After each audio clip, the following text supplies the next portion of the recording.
Hello दोस्तों, मेरा नाम है आमिर और आप देख रहे हैं हॉरर टेल्स विद आमिर। और आज मैं आपको सुनाने जा रहा हूँ एक फॉरेस्ट रेंजर और वेंडिगो की बहुत ही ज़्यादा दिलचस्प और डरावनी कहानी। तो इस चैनल पर अगर आप नए हैं तो चैनल को सब्सक्राइब ज़रूर कर दीजिए, और अगर आपको ये वीडियो पसंद आए तो वीडियो को लाइक ज़रूर कर दीजिएगा। तो चलिए कहानी को अब शुरू करते हैं।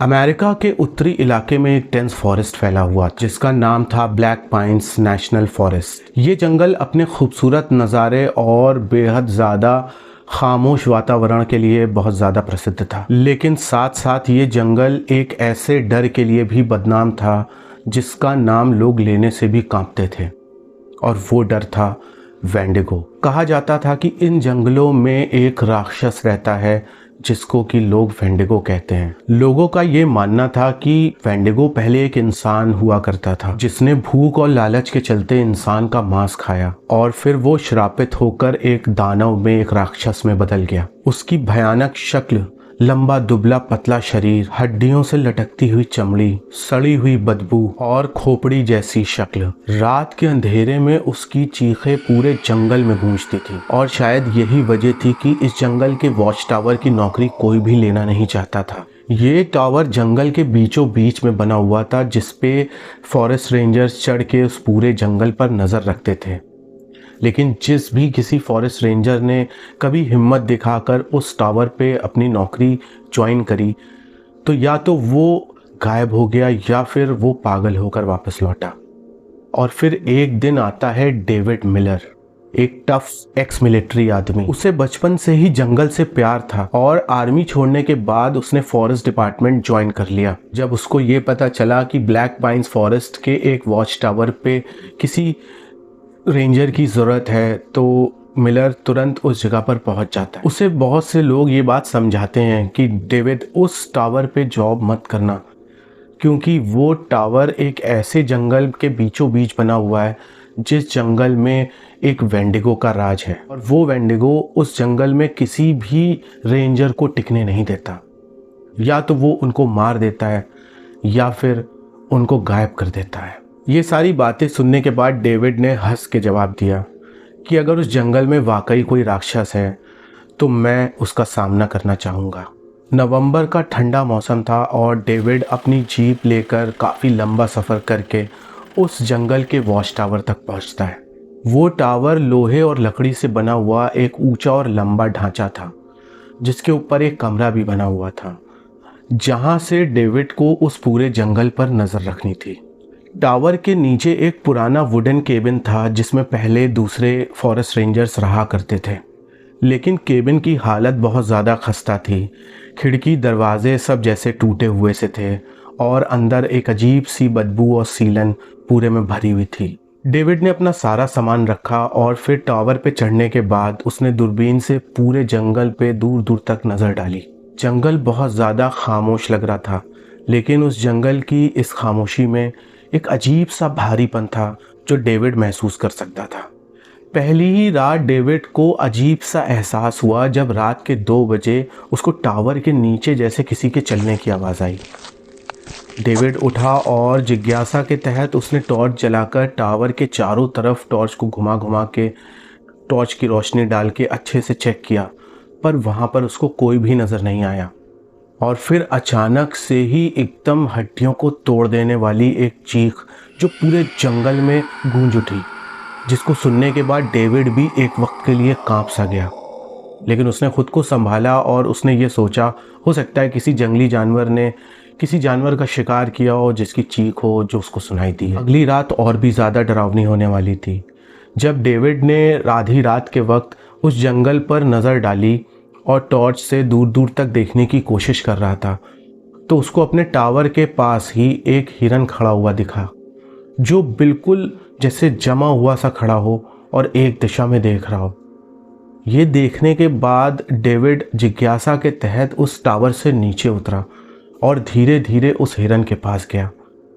जैसे ही वो उस हिरन के पास गया तो उसकी आंखें फटी की फटी रह गईं, क्योंकि वो हिरन 20 से आधा फटा हुआ था लेकिन जिंदा था। और अचानक से उसने घने जंगलों में दौड़ लगा दी और फिर एक वही आवाज़ जो उसको पहली रात को सुनाई दी थी बहुत ही भयानक और दिल को दहला देने वाली एक बहुत ही भयानक चीख उस जंगल में गूंज उठी।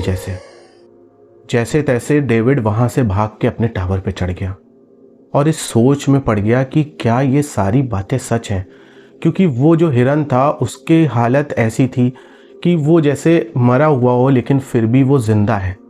उसकी आंखें बिल्कुल बुझ चुकी थी, मुंह से खून टपक रहा था और उसका आधा शरीर फटा हुआ था। ये तो डेविड ने खुद अपनी आंखों से देखा था। तो इन सारी चीज़ों पे, उन बातों पे अब डेविड को कहीं ना कहीं यकीन होने लगा कि वाकई यहाँ कुछ ना कुछ गड़बड़ तो ज़रूर है। तीसरी रात डेविड टावर पे अपनी राइफल लेकर पूरी तैयारी के साथ बैठा हुआ था। हवा ठंडी थी, पेड़ हिल रहे थे और जैसे पूरा जंगल खामोशी में डूबा हुआ था। अचानक डेविड की नज़र एक टॉल शैडो पे पड़ी जो पेड़ों के पीछे खड़ा हुआ था। उसकी लंबाई लगभग 10 फीट थी और पूरा शरीर जैसे हड्डियों का एक ढांचा हो और उसका चेहरा बिल्कुल खोपड़ी जैसा था। ये देखने के बाद डेविड ने अपनी राइफल का निशाना उस शैडो के ऊपर लगा दिया और जैसे ही वो ट्रिगर दबाने वाला था, वो शैडो अचानक से जंगल में कहीं गायब हो गई। बस रह गई तो उसकी सड़ी हुई बदबू जो पूरे एरिया में जैसे फैल गई थी और डेविड को बहुत ज़्यादा महसूस हो रही थी। अब वेंडिगो ने डेविड के साथ खेल शुरू कर दिया था। रात होते ही टावर के पास अजीब अजीब सी आवाज़ें आने लगती, जैसे कभी कोई छोटा बच्चा वहाँ पे चिल्ला रहा हो, जैसे कभी कोई औरत रो रही हो, कभी कभी कोई आदमी उसके टावर के नीचे आके जैसे मदद की गुहार लगाता हो। ये सारी चीज़ें डेविड एक्सपीरियंस कर रहा था बहुत ज़्यादा, हर रात हर बार। कभी उसको लगता कि उसके टावर की सीढ़ियों पे कोई चढ़ने की कोशिश कर रहा है और जब वो चेक करता तो वहाँ पे उसको कोई भी नहीं दिखता। डेविड समझ चुका था कि वेंडिगो उसके साथ खेल करना शुरू कर चुका है और उसको अपना शिकार बनाना चाहता है। एक रात तो डेविड को उसकी माँ की आवाज़ में जैसे किसी ने पुकारा हो और वो आवाज़ सुनने के बाद डेविड बहुत ज़्यादा अंदर से डर जाता है और उसका खून भी जम जाता है। लेकिन डेविड को ये पता होता है कि ये आवाज़ कोई और नहीं बल्कि वेंडिगो ही निकाल रहा है। वेंडिगो हर रात उसको डराने आता, लेकिन डेविड भी पीछे हटने वालों में से नहीं था। उसने ये ठान लिया था कि अब मैं इस वेंडिगो को अपना शिकार बना के रहूँगा। उसने अपने पुराने मिलिट्री इंस्टिंक्ट इस्तेमाल किए, नोट्स बनाए, ट्रैप्स लगाए और वो सारी चीज़ें करी जिससे वो उस वेंडिगो को पकड़ सके या मार सके। उसने अपने उस टावर के चारों तरफ एक फायर लाइन भी तैयार करी। अब ये सिर्फ डर की लड़ाई नहीं रह गई थी, अब ये एक शिकार और शिकारी का खेल बन चुका था। और अब डेविड ने ये ठान लिया था कि या तो ये जंगल मुझे निगल जाएगा और या फिर मैं इस राक्षस को हमेशा के लिए ख़त्म कर दूंगा। वो समझ चुका था कि वेंडिगो उसका इम्तिहान ले रहा है। वो टटोल रहा है कि डेविड किस हद तक कमज़ोर हो सकता है या वो कितना ज़्यादा स्ट्रांग है।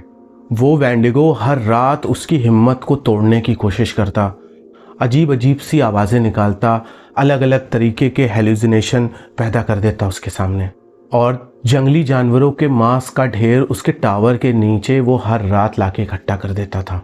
एक रात जब डेविड टावर से नीचे उतरा तो उसने देखा कि खून की एक लंबी सी लकीर घने जंगलों की तरफ जा रही है।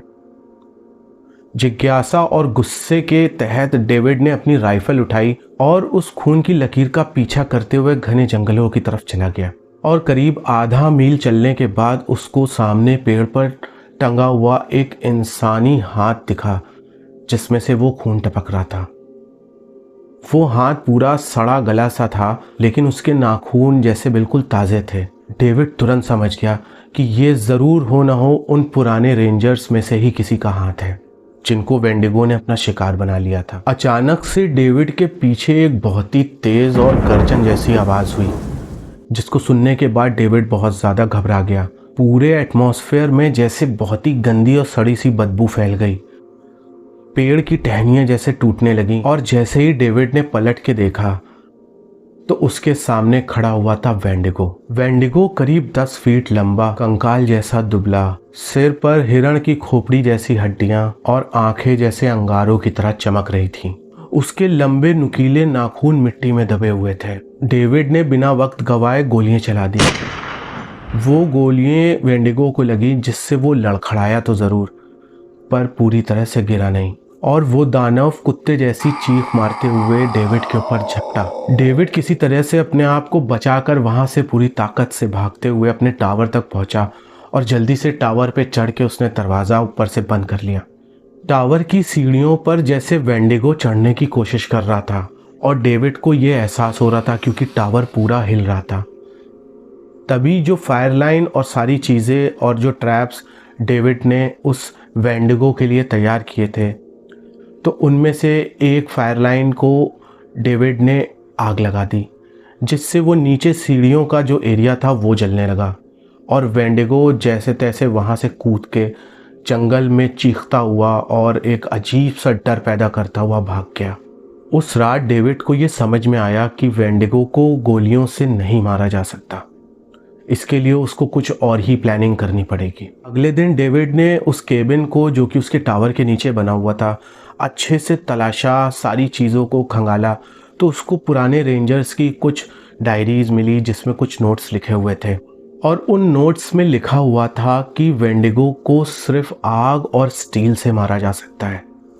उस वेंडिगो के दिल को जला देना ही एकमात्र तरीका है जिससे उस दानव का अंत किया जा सकता है। और फिर डेविड ने ये तय कर लिया कि अब वो खुद एक हंटर बनेगा और शिकार अब डेविड का नहीं, वेंडिगो का होगा। उसने उस केबिन के आसपास गड्ढे खोदे, ट्रैप लगाए, शार्पेंड स्टेक्स बनाए और अपनी राइफल के साथ साथ एक बड़ा सा स्टील का हंटिंग नाइफ भी तैयार किया। साथ ही उसने मोलोटोव कॉकटेल भी तैयार किया, जैसे कांच की बोतल में पेट्रोल भर के बनाया जाता है, जो जंग में अक्सर पुराने वक्त में यूज़ किए जाते थे। और ये सारी तैयारी करने के बाद डेविड इंतज़ार करने लगा उस वेंडिगो के आने का। इस बार जब वेंडिगो वापस आया तो और भी ज़्यादा भयानक रूप में वो वापस आया था, डेविड से बदला लेने के लिए और उसको मार के खा जाने के लिए। वो वेंडिगो इतना शातिर था कि डेविड के बिछाए हुए हर एक ट्रैप को जैसे वो पहले से ही जानता हो और केबिन के आसपास के एरिया में जहाँ पे भी उसने सारे ट्रैप लगाए थे उनसे बहुत ही ज़्यादा खूबसूरती के साथ बचते हुए वो आगे बढ़ रहा था। डेविड ने अपनी आंखों को बंद किया और ख़ुद को शांत करके समझाया कि अब घबराने का कोई भी फ़ायदा नहीं है, अब इसका सामना हिम्मत के साथ ही करना होगा। और तभी वेंडिगो ने एक छलांग मार के उस केबिन की दीवार तोड़ डाली और केबिन के अंदर आ गया। ये देखकर टावर पे बैठे हुए डेविड ने जल्दी से वो मोलोटोव उठाया और उसमें आग लगाकर सीधे उस केबिन के अंदर फेंक दिया। काफ़ी ज़्यादा ऊंचाई से फेंकने पर वो आग बहुत ज़्यादा पूरे जैसे केबिन में फैल गई थी और वेंडिगो उस आग की चपेट में भी आ गया था। उसका शरीर जलने लगा था और एक बहुत ही भयानक चीख के साथ वो चिल्लाता हुआ उस केबिन से बाहर निकलना चाहता था। डेविड ने यह ठान लिया था कि अब या तो ये वेंडिगो जिंदा रहेगा या फिर मैं, और वो टावर से नीचे उतरने लगा। डेविड के एक हाथ में राइफल थी, एक हाथ में वो बॉटल थी जो पेट्रोल से भरी हुई थी और साथ में उसकी नाइफ उसकी बेल्ट में लगी हुई थी। लेकिन जब डेविड ने नीचे उतरकर उस केबिन के तरफ जाके उस एरिया को चेक किया तो वेंडिगो वहाँ पर मौजूद नहीं था। डेविड के ये समझ नहीं आ रहा था कि इतना ज़्यादा जलने के बावजूद आखिर वो वेंडिगो वहाँ से भाग कैसे गया और अगर भागा तो उसको दिखा क्यों नहीं। जंगल का माहौल बिल्कुल शांत था और जैसे बिल्कुल एक गंदी सी बदबू जो वेंडिगो के पास से आती है वो पूरे में फैली हुई थी। और फिर अचानक से ही डेविड के सामने वो वेंडिगो एक पेड़ के पीछे से निकल के सामने आया। इस बार उस वेंडिगो की आंखें और भी ज़्यादा लाल थीं और उसकी चीखें ऐसी थीं कि पूरा जंगल जैसे कांप उठे। वेंडिगो को देखते ही डेविड ने उसके ऊपर अंधाधुंध फायरिंग शुरू कर दी। 3 गोलियां जाके सीधे उसके सीने में लगीं, जिससे वो और ज़्यादा बौखला उठा। जैसे वो वेंडिगो बिजली की रफ्तार से डेविड की तरफ झपटा और डेविड ने साइड रोल होकर ट्रैप की तरफ भागना शुरू कर दिया। जैसे ही वेंडिगो ने डेविड की तरफ झपट्टा मारा, उसका पैर एक ट्रैप में जाके फंस गया और नुकीले स्टेक्स उसके पैर में जाके धंस गए। वो वेंडिगो ज़ोर ज़ोर से चीखने लगा और अपने आप को स्ट्रैप से छुड़ाने की कोशिश करने लगा और वक्त ना गवाते हुए डेविड ने तुरंत ही वो मोलोटोव उसके ऊपर फेंका और वेंडिगो का पूरा शरीर आग की लपटों में बदल गया। लेकिन वो वेंडिगो अभी भी जिंदा था।